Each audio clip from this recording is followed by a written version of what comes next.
The Snail and the Whale. This is the tale of a tiny snail and a great big grey-blue humpback whale. This is a rock as black as soot, and this is a snail with an itchy foot. The sea snail slithered all over the rock and gazed at the sea and the ships in the dock. And she gazed, she sniffed, she sighed. The sea is deep and the world is wide. How I long to sail, said the tiny snail. These are the other snails in the flock, who all stuck tight to the smooth black rock and said to the snail with the itchy foot, "Be quiet, don't wiggle, still still, stay put." But the tiny sea snail sniffed and sighed, then cried, "I've got it, I'll hitch a ride." This is the trail of the tiny snail, a silvery trail that looped and curled and said, "Ride wanted around the world." This is the whale who came one night, when the tide was high and the stars were bright. A humpback whale, immense and long, who sang to the snail a wonderful song, whose shimmering eyes and coral caves, and shooting stars and enormous waves. And this is the tale of the humpback whale.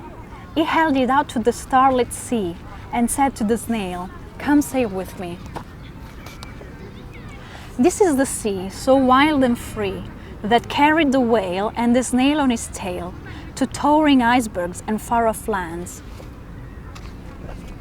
with fiery mountains and golden sands. This is the sky, so vast and high, sometimes sunny and blue and warm, sometimes filled with a thunderstorm, with zigzag lightning flashing and frightening the tiny snail on the tail of the whale.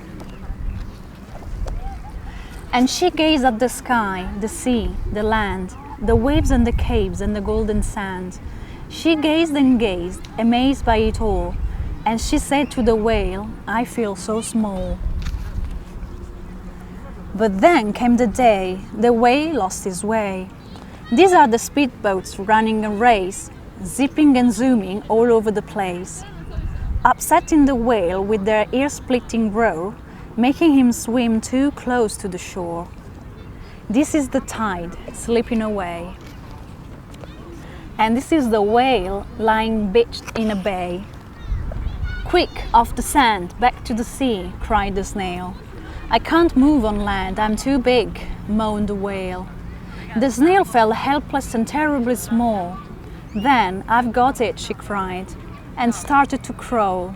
"I must not fail," said the tiny snail. This is the bell on the school in the bay, ringing the children in from their play. This is the teacher holding her chalk, telling the class, "Sit straight, don't talk." This is the board as black as soot, and this is the snail with the itchy foot. A snail, the teacher turns pale. "Look," say the children, "it's leaving a trail." This is the trail of the tiny snail, a silvery trail saying, "Save the whale."